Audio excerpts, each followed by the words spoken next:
Tindika Télévision, chers internautes, bonjour, bonsoir. Partout vous allez brancher la chaîne Nabino Bolinga Ramingi. Devant la caméra, c'est Papi Kamwasi Molobeli Fachi Beton Fumuwadi Tunga Kamwasi Chilombo. Moi na ya suka ya mama Marthe Kasalo ndenge binomoko Bobaki Selangai. Boz à la concentrer, bo bengana banana ndenge ya bien, pas avec violence. Bo koti bango quelque part, bo kangeli bango, bo pesi bango ba jouer pour to sur la masolo ya mboka o dali intérêt général. Lelo penza to ko solo la. Makambo ebele, boz à la vraiment concentré, boz à na moi patience, bo landa masolo tina suka, tina conclusion. Déjà ma salutation très spéciale na équipe et accompagné chef de l'État na Italie. Donc rapidement la monima Sanangaye Roger, donc qui est le photographe Yamokonzi Mboka. Na pesi mbote na Topin, Topin. Donc autant à comboter Topin Kaka pour comprendre basana Mokonzi Mboka na Italie et sans oublier maman Élysée depuis Diego Kao à Kenda toujours fidèle depuis grand prêtre Etienne Tshisekedi wa Mulumba ti à côté pas Fachi Beton maman Élysée. Oidambote ya tindika depuis Kinshasa bino boza na Italie pembeni nzinga ya grand prêtre Beton.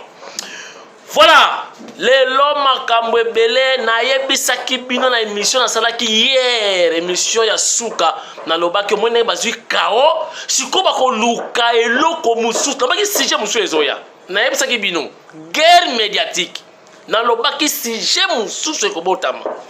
Ou bien si j'ai pas pris biso, si j'ai ya Macron, oh Macron a beau couper sa Fachimbote. Tous les belango na émission lelo, mais na flashé bino déjà que lobby kaka hier. Na pourquoi le chef de l'État azalaki na président Macron na ambassade de France, kora mikora koza, ezalaki na un incident diplomatique té, ezalaki nango elokoti. Lelo na kolakisa bino makambo ebele.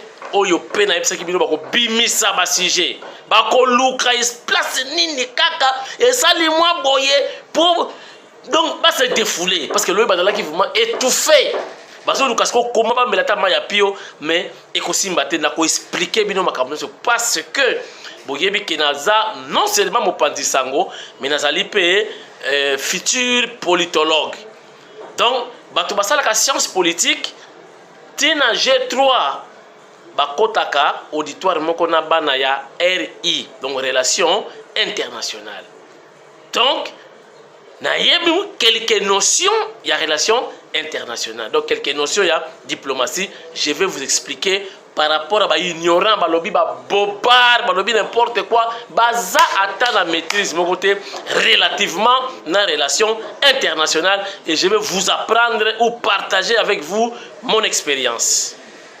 Vous y êtes? Vous y êtes? Voilà.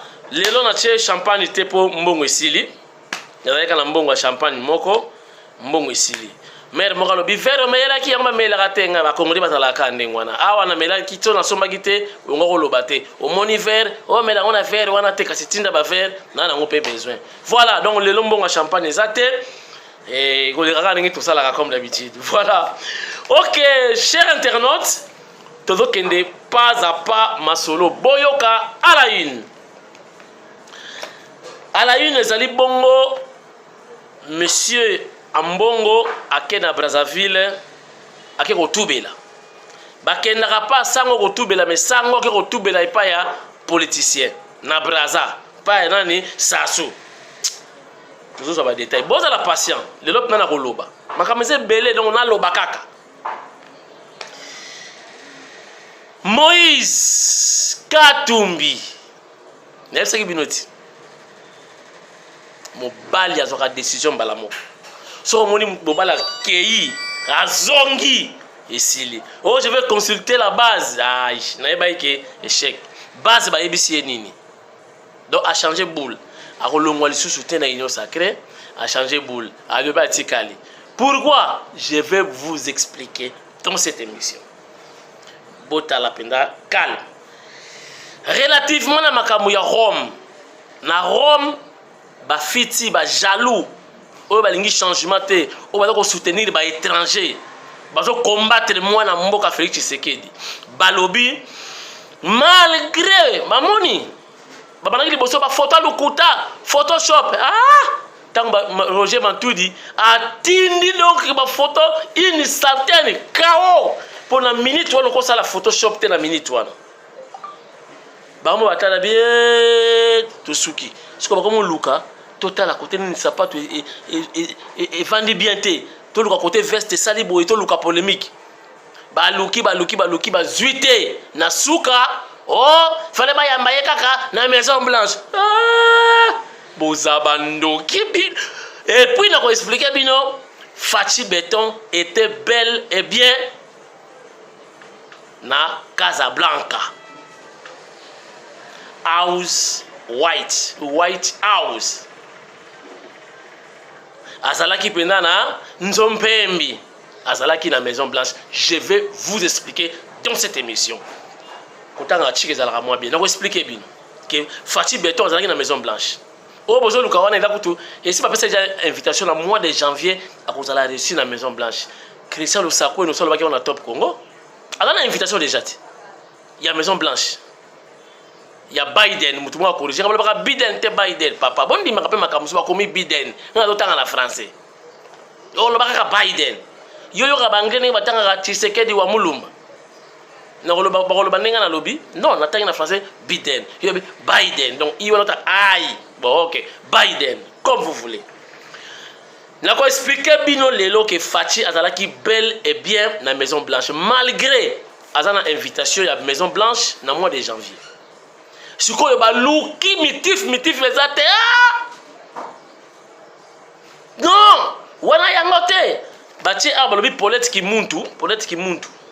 Peut-être qu'il y a un fayouliste, il y a un journaliste fayouliste. Pour plus de journaliste, il y a béton. Ok. Il y a un fayoul. Peut-être qu'il y a un comikuna, il publié, il y a un bio, il y a une réunion, un forum, un G20, n'importe quelle chose, photo, c'est une jalousie, hein, maman. Donc, la photo n'est pas liée, passe. Bon, imagine. Bon, le but il faut d'accord dans la Maison Blanche. Voilà pour être qui monte. Il faut d'accord dans la Maison Blanche. Je vais vous expliquer. Chers internautes, tu connais la guerre médiatique, tu es défensif, tu dois se défendre, tu dois contre-attaquer kaka. Bango bazo linga ba la liboso ba avancer, bon ba bêta. Biso déjà ba image lobby yango moko ba photo makamtu biso to kozong saka l'esprit à bien. Voilà. Image ya chinois azo kunda congolais. Etamboli na koloba ngope. Na image ya Macron, on va dire que Macron a boyi kopé sa chef de l'état la biso mbote. Na ko expliquer nyonso détail par détail lelo. Bo fan na ba canapé kitoko. Zwa mwa mai na yo 20 mois nini loko sepela komela mais là ka pemeni lia ka mwa nguba ou dans des missions avec beaucoup de concentration zwa téléphone kanga pour so ba bengi yo okobima na ngopeta loko la histoire donc nazo banda pena na bani na annonce nazo ke na développement na ba détail et puis to conclure l'émission na mabanga pour wana ba très important et la takate libanga loko la ya Angèle Mpumbu honorable Angèle Mpumbu honorable. Père vous avez un membre, alors vous avez un membre de bureau. Honorable. Angèle Mpumbu. Et Libanga Bongo, Ozanga Ngopenza. Bo solo là, tu bois kabino mo ko melinga Libanga mo bois kanga lobby. Oh président, boye na boye, fondateur, na FC solo là papa. Faut que profiter tant qu'on a la moins ngenge. Soki moto ezali liaka libela, mokolo moto ko sila. Nana ko peso lisusu to bandi émission siko e bandi ambongo akepa ya Sassou-Nguesso sango akei kotubela epa ya politique na place que politique akende kotubela epa ya sango erreur liboso asali yango na erreur mibale ya mbongo asali. Est-ce que Sassou azali modèle pour les Congolais? Ça soit bengana biso. Fallait que nous condamner. Ba bengana biso ba mbwa ba viola ba mama na biso na Brazzaville. Ambongo fala ke non ko sala tout bela abana ko koyebisa Sassou abongo na mutema makambo sala biso asenga pardon. De trois, est-ce que démocratie est dans le Congo Brazzaville? Batu bakufa ba guerre salama na bakongo na Bax wala bido bokendaka ngaka ta guerre sili na kenaka Brazza na fandaka na Bax na venir Alfasa na Riel kuna benga ba Riel na Alfasa peme na Saint-Pierre na yebi Rimbaka na yebi Lenine na yebi avenue de la paix hein voilà na yebi continue sur Mukondo Texaco la Cheme na koma tina na Makwa. Donc, vous comprenez, quand on a trop. Donc, on a un point noir. Chers internautes, en bon, écoute, on a Sassou pour s'asseoir ça l'année. Sassou est mon couple, nous avons une vérité, nous avons une modalité. Na Brazza, démocratie, c'est la ranangoute. Il y a combien d'années dans le pouvoir? Croyez-vous, pensez-vous, Sassou a un téléphone à Ben Afati? Et puis, ça ne peut rien. Je ne sais pas bombi, mais Fati, na Sassou, je préfère Fati, Sassou, dis-moi. Et puis, il y a une déclaration. Alobi, Bango ba linga kiti. Alobi clair, to linga kiti, candidat wana, Kadima. Pourquoi? Après ces raisons. C'est parce qu'on a dit proche chef de l'État. Oh. Ça veut dire quoi? Quelqu'un qui a des atouts, qui a l'expertise, qui a participé dans plus de 50 pays, il y a une élection dans 50 pays. Il y a une émission qui c'est parce que ça m'a soit que peut-être il y a des mouyaka, qui ba la boy. Mais ils allaient dire que na ye expertise dans nango yango ba boche wana. Alors, il y a un pourcentage que l'église catholique, l'église protestante, ça fait 90% de la population du Congo. Est-ce que c'est solo? Alors, il y a une contestation. Les gens sont à l'aise, ils sont à l'aise. Si on a quelqu'un qui a sauté, alors, il y a une contestation avec Kadima. Si il y a un pays en Afrique, l'élection, contestation, ça l'a raté. Même dans les États-Unis, contestation est là qui? Contestation est là partout. Inquiétude na yo ambongo est wapi. Maintenant on a regretté ndengo qu'il n'y ait pas Sassou parce que Sassou n'est pas modèle. Je suis clair. Toké na dossier ya Katumbi. Katumbi ponanga aza politicien. C'est un businessman. Il apprend maintenant la politique. Mais il faut Luka, parrain, il y a Makasi. Il Luka Augustin Kabouya. Il Luka Jean-Marc Kabunda Kaboun. Il y a parrain, parrainé, il y a Kotsa Ichik. Ndenge frère Martin Aboubana, il y a pas Tshisekedi. Le parrain, il y a la politique. Mais Kimaki, aussi ça qui est courte. Allié, pour faire Maman Marthe, à Foutite. Il y a un qui. Alors, comment combattre Tshisekedi, fils, vous avez mal de chance. Il y a un moment où succès Sili a bimi mon pépé. Kao pour ça bidi mbika. Mi kolo bocha singa dans la première frère Martete. Boza kana mutu atamula kana e. Po soka tikali yemoko. Boyo kaka mutu amiti amidi mbiki. To respirer mouke. Total ce qui a été l'accueil arrivé à Fachi Beton à Rome. Ba image yo yango frère Martin zo linga te na ebisibino zo linga ba donc soke baninga boy chanti c'est Félix Tshisekedi lokola c'est la France 24 c'est la France 24 azo kokati misa makambo yaka tout ça c'est parce que Genève ils ont qui plan moko machiavélique contre Fachi Beton. Chers internautes, bolanda les 2 vidéos consécutives arrivées à chef de l'État et puis message, il y a ministre Lutundula, il y a affaires étrangères, Ndengepe Apeseli, la Tindika télévision, à travers la presse présidentielle qui séjourne ensemble avec le chef de l'État, coaché par Eric Nindou. Tindika Bangodi!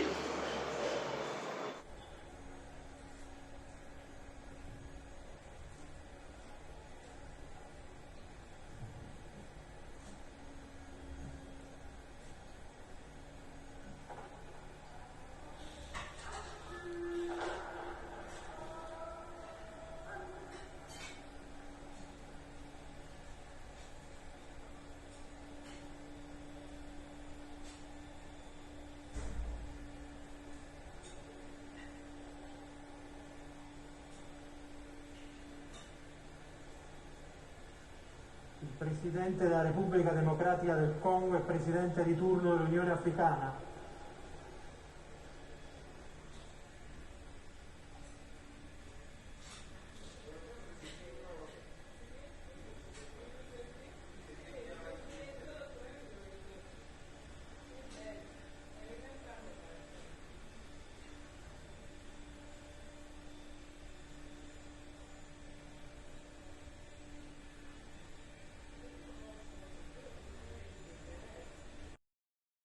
Cela fait 2 ans que les dirigeants des pays les plus industrialisés ne s'étaient plus réunis en face à face du fait de la pandémie de Covid-19. Le sommet des Roms était donc l'occasion pour ces leaders mondiaux d'échanger sur les principaux défis auxquels la communauté internationale fait face actuellement, à savoir la pandémie de Covid-19 et ses effets pervers sur la population et les économies. Invité pour représenter l'Afrique, le président Félix-Antoine Tshisekedi Tshilombo a fait entendre la voix du continent noir à travers son plaidoyer. Il y a eu également la question de la gestion, la relance des économies après la pandémie, plus particulièrement des économies africaines. Et pour cela d'ailleurs que le président a fait quelques interventions en tant que président de l'unité de l'Union africaine.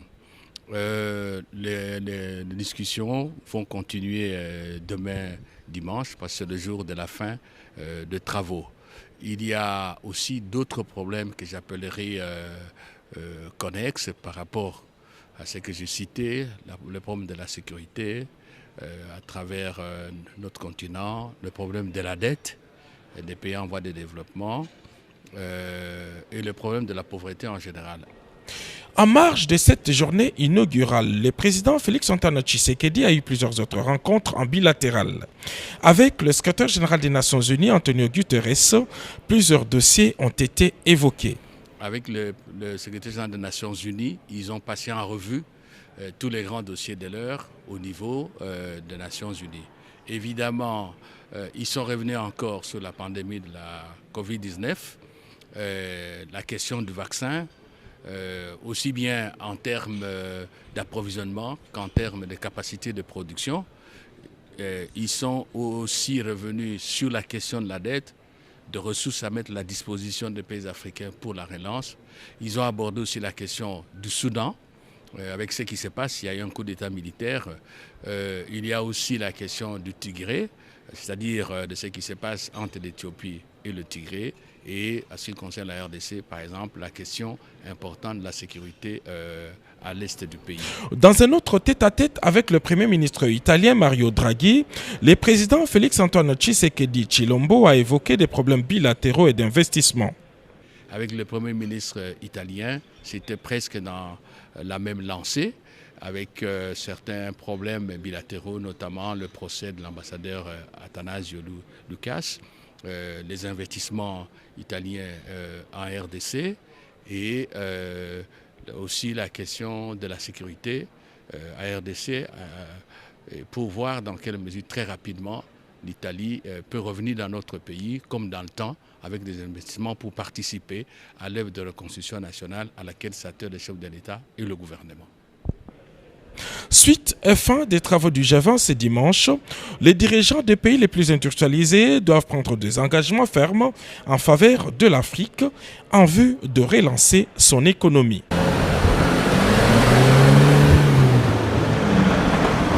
Merci beaucoup. Nous sommes de retour sur ce plateau mobile de Tindika Télévision. Certainement, Bomoni honneur. Bomoni, le représentant yaba africain Nyonso, na G20, grand prêtre, grand pollueur, ya monde. To côté siko na makambo ya Rome. Boyoka détail par détail. Est-ce que bomonaki photo esika ba placer ba drapeau? Na kocha ba photo na suka émission lelo. Na kocha ba photo peut-être sans commentaire. Bilomo Botala. Bokomona ba placer drapeau ya France, ya RDC na ya États-Unis. Botala peta mu fachi beton ba telemi azalaki na kati États-Unis côté de France côté. Donc incident diplomatique on a tikala ko sala ma pété Macron na chef de l'État congolais. Et puis Facha qui n'est pas vraiment comme chef de l'État congolais, comme représentant Yaba Africain News, Afrique noire. Chers internautes, image, voilà votre côté dans la diplomatie. Même les drapeaux, dès que vous avez un drapeau en étendami, et c'est significatif. Positionnement et drapeau, c'est significatif. Il y a quelque chose. Bon, là ici, quand drapeau et RDC, c'est entre la grande puissance, entre les États-Unis et la France. Drapeau et RDC na 4. Ça ne vous dit rien? Il y a tout un message là-dedans. Il y a aucun message moussous. Président des États-Unis d'Amérique a longé pas Yazalaki aille vers Fachi Béton. Il y a tout un message. Batubasala RI au bayebi diplomatie va comprendre. Les gestes, les signes comptent dans la diplomatie. Les gestes. Tout ça, il y a un message. Bon, mon photo Biden a Simbi Fachi Béton dans l'IPK. Ça veut dire quoi? Et là, ici, nous sommes ensemble. Donc, nous vivons ensemble et nous mourrons ensemble. Donc, vous êtes notre partenaire. Oza Mastanangay. Et puis, par commis, dans le journal Moko dans les États-Unis d'Amérique, que Fachi Béton avec le président Biden ou Biden, comme vous voulez, Babanaki Kosala ba blague. Donc, Bazo Seka. Donc, Bazo s'est conversé en blaguant, comme vraiment des amis de longue date. Il y a des commentaires. Oh yo batali journaux bimi les États-Unis oh balingaka fatite je vous dis basi va perdre quelques kilos baluki polémique balobio Fachi Béton na Biden banako sola na Chiluba non Fachi lo bakape anglais azolo ba déjà moi anglais bozoko se souvenir image na sala na filmer Fachi to uti na bonsomi je crois na Lemba tolongwe na bonsomi Fachi ke na cortège na ye ngana gino na mutuka te période wana na zuiba moto na landi Fachi tina kanchat to komi nzela moko tala to souffrir po bomona ba image ya chef de l'état izaya ko loba te mais ko ba yebi o ba yebi te chef de l'état na cortège alongwe na bonsomi na Lemba alongwe ngana na zuiba moto na landi chef de l'état na ba moto ti to koma na donc chef de l'état ko ta na kanchat biso pe to komi tala ba risque parce que moto etikali libanda na bani mbango banana entrée kancha ti esika chef d'état ko inaugurer école ya bana basoda to kina ba Karine na ba Ange et ça qui blaguité tant chef d'état côté na kata salle de classe moko akuti bana bazoye ko l'anglais bana so na bana na anglais ngaba noko filmer donc Fachi alors baraja moi anglais mais na pembeni ya Fachi bomona qui était il y avait quelqu'un qui effacé qui interprète il interprétait aussi maloba na chef de l'état je ne pense pas aussi que Biden alors à français donc c'est-à-dire il y a eu des moments Biden pas soit na chef de l'état en français autre moment chef d'état soit na anglais donc voilà interprète qui peut partout pour ko aider bango. Donc, signe, tout ça, ils ont qui geste, ils ont qui message, le bas yebi message, on a été au tuna. Donc, bambote nyonso, signe nyonso Biden a sali pas Fachi, il a qui signe ya fraternité, relation moko profonde, donc bolingo penza coopération bilatérale il y a des fois. Ça c'est clair, on te contredire ngazati. Relativement à la Maison Blanche, est-ce que maman a les camouizali, yango sika ba sorodiongo, batuma be balingi mo konzambo kate oyo photo beto tine bango. Donc esprit saint, il a délivré bango. Nada ko longola milimo nyonso ya ko boya Fachi na nzoto na bino mpe fezambi mukumbwa yes. Vaika.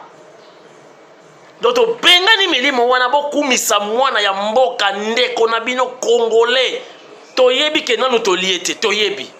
Toyebi ke ba priya biloko kolia nanu ekitite yango ngana do souhaiter chef d'état soka yemba loyo a voyager te apema nanu atala siko bonne année za lobby tomate kita sauce kita tomson kita loso kita batubalia bambwa na tongo moni mbwa ozobenga na mbwa longa wana mbwa otaloka ka bodongo grand tondo loi souwe na nga yango wana ba prier kita mokonza ya nanu conseil des ministres vendredi déjà na solo qui on a en aparté avec le ministre près le président na mangona na Kiumba ministre kaka moko to zalaka na yo la tout près le président to solo qui na ye en privé to ça qui échange pour le conseil des ministres a évoqué makambo kolia mbala moko miracle sala certainement to betaki bakati na ministre près le président ayokaka motu nyonso mama wana mulonge shiwa kala sa mfumu buku bakotisa makambo ya damage rapidement tozongi balobi mokonza mboka bayambaki ye na White House te donc Maison Blanche Casablanca balobi bayambaki ye kuna te. Je vous informe dans les États-Unis d'Amérique la Maison Blanche est déplaçable. Partout ici que le président américain Zalaka, Maison Blanche Zalaka déjà wana. Bolo alléluia. Tala, chez l'internaute, mingi bayebiti.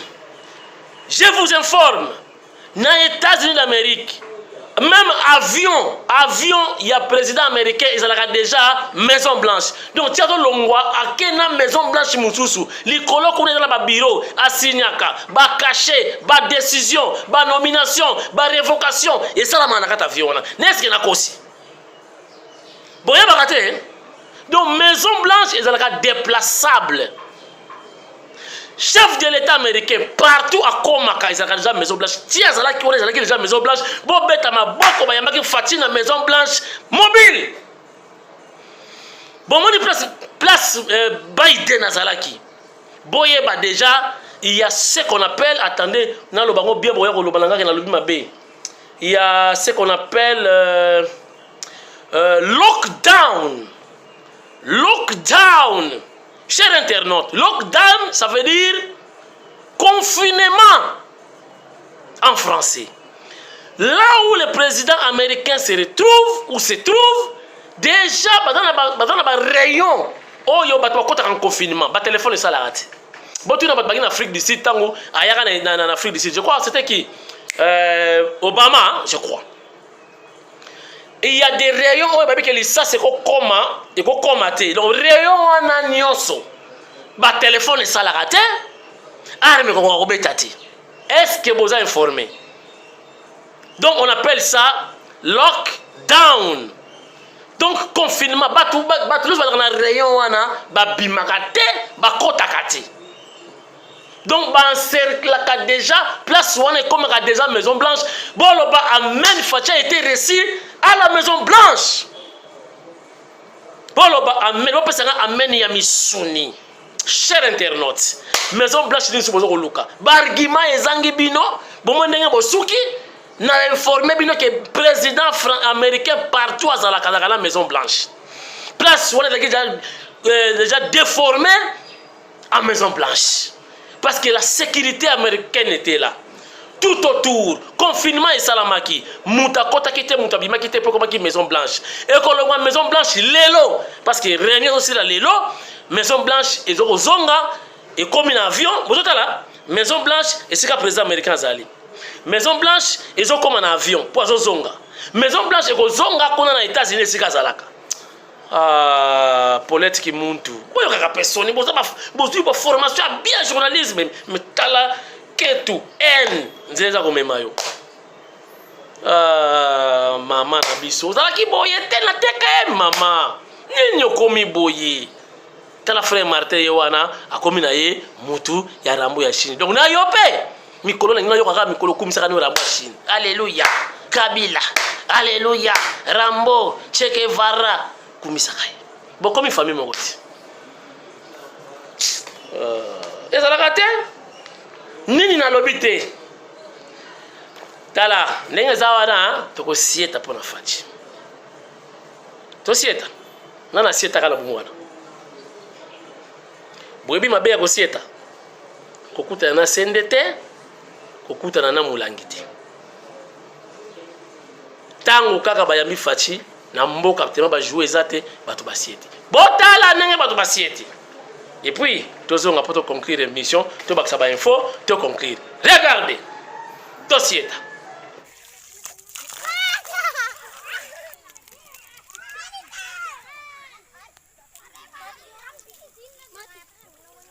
Aida.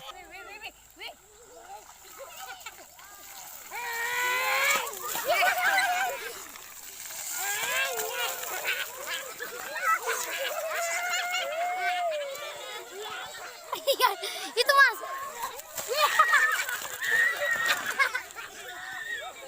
Voilà, est-ce que tu sieti? Boseki image oyo. Oya sieta tena bomwana nani? Ah, ngapi na sieta ka? Mais c'est comme si on sieta appelé dans la Guinée moko talana sera Mobutu vi pasi ba père baki ba fonctionnaire papier ya kasumbale ça ezala kité. Donc so utino ba tola tola ya côté wana o ya direct coup direct wana donc so ko vidéo ka ça soit oleki. Donc ni ke senyo c'est tikali na nzela. Olatika gondo gondo pe toboka otamboli. Tokola ki ndenge wana. Lero ba komika mwasi. Okamna ndaka munene. Ndakwa cher na uti musika botika pena jouir mwandambu te. Biso tonola na ba etoko pena donc subeli yango na tongo pena otandi. Soki kauki te na ilanga. Soki kauki te ola la place wana. To uti musika to ki bana ba fonctionnaire. Bo Mobutu ninga tika ba fonctionnaire. Lelo boko mikaka. Oh biso bana Zaïre. Oh Tshisekedi. Mais biso to ki bana ba fonctionnaire, papa na nga fonctionnaire de l'état. Akufi na grade ya divisionnaire. Il y a commission qui directeur, mais directeur ça sali d'Aïchou. On a qui directeur il y a fait là. On a fait ça. Au début c'était un peu bien. Là-bas 75 je crois, ils allaient qui moi bien. Mais si m'appelle Bakoufi avant mon bout on a fait ça. Puis on a fonctionnaire. Ozo kene chik na li papa nsanda tataleki alekiawa ya rouge bordeaux bazo fingo na nzela tataleki alekiawa nyoba mama na bino ozuli bango bamba bato voilà tika le to jouir ata mwandambo lu yambula ketu botika mwa zuwa to jouir ata mwandambo voilà chers internautes image bamoni image moko ya chinois azako kunda bazo kunda congolais. Alors, quelqu'un était à côté et il filmait avec son portable en commentant. En Swahili, chers internautes. Azolo banini. Oh, banamuwa, mutu moya hapa, akufi na accident ya musala. Allez, bashino batako kunde to kunde kana kata champ de mine. Et puis la personne disait, où est l'État? L'État uko wapi hapa? L'État uko. Mais l'État n'est yo.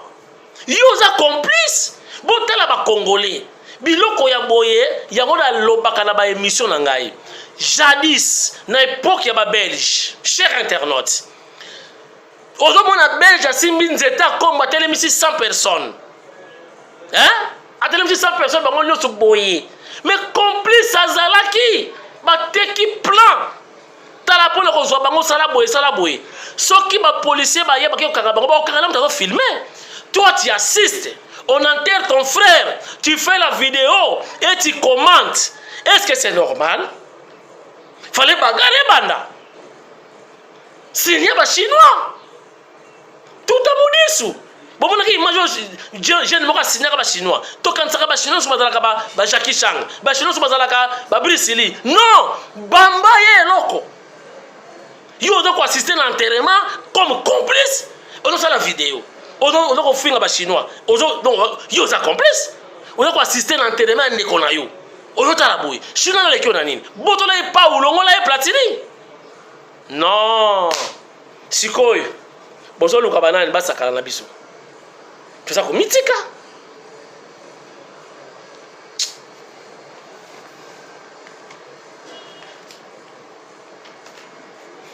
Voilà, pour clôturer, chers internautes, il n'y a pas eu incident diplomatique entre le président Macron et le chef de l'État Fachi Beton, représentant de l'Union africaine. Et hier soir, bazalaki ensemble dans l'ambassade de France, badame, bamelima ya pio ensemble, na moi vin, na moi apéritif, balé moi fruits, Fachi lukaki manga pour les Congolais, Macron luki pomme. Voilà. Ti soirée mo ile kaki toko na ba grand pimpa Fachi Beton retour na Palestine aki ko fazer maintenant je vous informe aussi Ayambi Talabatu président Ibele Bazaka Olukaye. Donc la vedette de l'événement, c'était Fachi Beton. Na kanisa ki ke incident diplomatique na auto benga sikoyo, na Rome. Sikoyo kaka. Sinon ça l'émission oyo il est quelle heure? 12h, il est 12h15 heure de Kinshasa. 1 heure de plus à l'est. Donc na auto benga sikoyo ba yebisinga ke il y a pas eu incident diplomatique. Fachi azana ba relation bien na bon, tout ça il y a eu tout ça il y a eu incident. Tout ça non ndengwana. Bota la sikoyo. Na président Macron, na président Biden Joe. Na la plus puissant. Na la plus fort. Na la plus important. Il n'y a pas match. Il n'y a pas photo. Mais il n'y a pas eu incident diplomatique. Voilà, c'est la fin de cette émission, chers internautes. Je crois j'ai tout épuisé ce que j'avais prévu pour cette émission Tindika de ce dimanche. Et c'est la fin, il y a mois d'octobre. Moi, au maréchal Mobutu Botamaki, selon ma information de Ranango, Tokoti, mois de novembre, moi, quand moi, c'est à Botama. Ngana Botama le 15 novembre, nous avons appelé un cadeau, et ça, la bien. Nous avons besoin de cadeau. Nous avons Botama le 15 novembre 1972. Balobi nangai, là, nous avons mandefu, na tiki mandefu, pour bobenga nga mingi petit. Et on a tiki mandefu nanko, pour moi, na petit na binote. Na va même vieux, bon, on est bana ba koli mikolo, bana dans la université presque ba ngoni aussi, à part le petit Basile. Voilà. Et on a tiki mandefu et bon, il y a Pembe. Donc j'aurai 50 ans l'année prochaine. Voilà. Donc Nazali kindendité na quand même mokolo. Voilà, moi respect ça la bien. Tokomi na étape ya mabanga oyo salaka batu mutema pasi ba tension. Soko lingaka te kanga ke depo émission Cécile. Soko za cœur sensible. Tika. Parce que mabanga linge banda. Mutema. Mela maya pio. Honorable. Yeah. Honorable nani? Francis Kalombo. Ah, ti. Honorable. Nani? Angèle Mpumbu honorable. Moi si kitoko. Pembe na yo. Mokolo kureko kata na paye du peuple. Pour se noyer pesi maman de mienne. Madame Mboso ya lobby petit mapo. Abi nani appelle ici Mouina na paye du peuple naturellement. C'est Angèle Mpumbu honorable. Simon Fouka honorable. Fouka bengana nous pardon. Fouka Simon honorable. Mwana ya Kasavubu. Nani lisusu. Topin. Ya zakuna na Rome. Musala salaka na olobate. Mais aza na Rome. Topin. Maman Élysée. Moutunanga Roger, le photographe du chef. Voilà batunanga équipe zakuna. Eric Nindu. Chef, mes respects. Nani lisusu. Jacob Moudingai, vitesse. On est dans un banga ya reconnaissance. Balobaka la reconnaissance n'est pas de ce monde. Moutaloba bongo akosa. La reconnaissance est bel et bien là. Ngana la reconnaissance. Il y a un lobby Jacob Moudingai. Vitesse.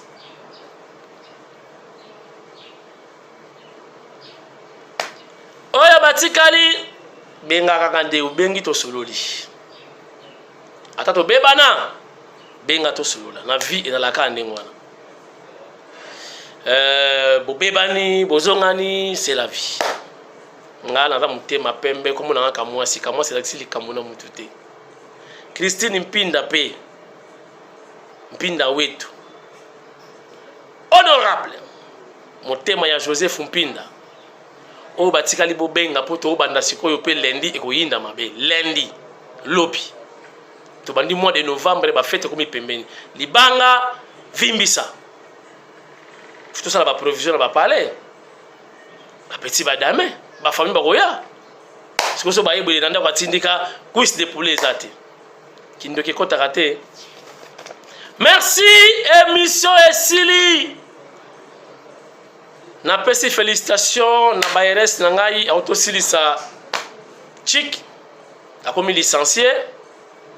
Donc c'est ça, ça s'est dit hein. Licencié. Merci, félicitations maman Lupango. Ezala ne bongo.